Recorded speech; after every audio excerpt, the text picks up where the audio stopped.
The How skills. Welcome to this video on the How skills of mindfulness. In dialectical behavior therapy, or DBT, the How skills are the next step in mindfulness practice. These skills are one mindfully, effectively, and non-judgmentally.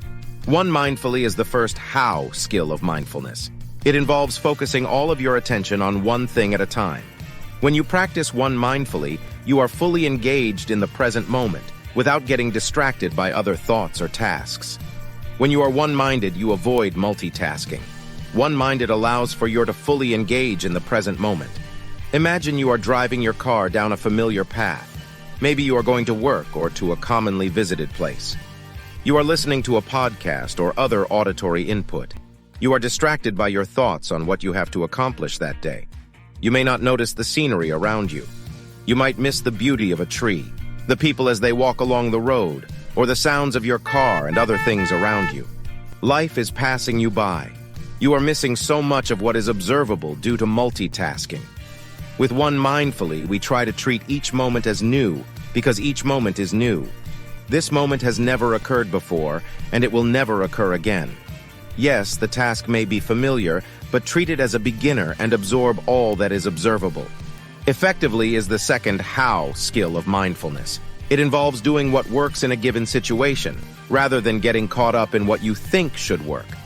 When you practice effectively, you are focusing on what is most helpful in the present moment, rather than getting stuck in unhelpful patterns. To be effective, you must know what your goal in a given situation is. What are you trying to accomplish? Then you must let go of willfulness and be willing to do just what is needed to meet the goal of the situation. Non-judgmentally is the third How skill of mindfulness. It involves observing your thoughts and experiences without judging them as good or bad.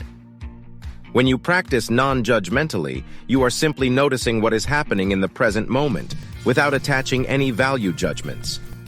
Judgments come in three forms: labels, should, shouldn'ts, and mind reading. Labels occur when we attach a judgment word to situations, people, or things. A judgment word is a word that we add to the facts. Labels include both positive and negative judgments. Positive labels judge things as good, and negative labels judge things as bad. You might label someone as beautiful or ugly, smart or dumb, interesting or dull. In those examples, beautiful, smart, and interesting is labeling as good, while ugly, dumb, or dull is labeling as bad. The list of labels out there could be miles long, but in essence, all of them simply judge something as good or bad. Labels are unhelpful for a number of reasons. First, they do not offer a lot of helpful information. For example, if I stormed into your room and screamed, "Bill is such a jerk!" What do you know about Bill? What do you know about the situation? Of course, very little. You only know that I have judged Bill as bad. This brings us to the second issue with labels. We often treat labels as facts. Labels are not facts. They are only judgments added to the facts. When treated as facts, they may affect your behaviors or may influence the behaviors of others. Finally, the use of labels and other judgments create emotional turmoil. They create increased emotional dysregulation within us. The second type of judgment is the use of should or shouldn't. This type of label is a rejection of reality. You are saying that reality should not be as it is.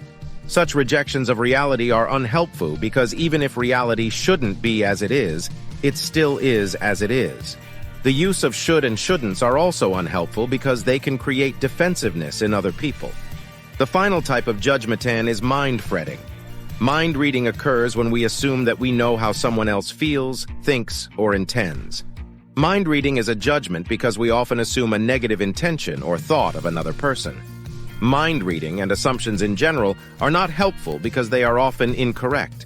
This can create undue conflict and misunderstandings. The solution to judgments is to change the judgmental statement into one without judgments. We call non-judgmental statements a statement of facts and feelings. As you can recall from the observe skill, facts are the information gathered from our five senses. Feelings are a description of our emotions. Remember earlier when I said Bill is such a jerk?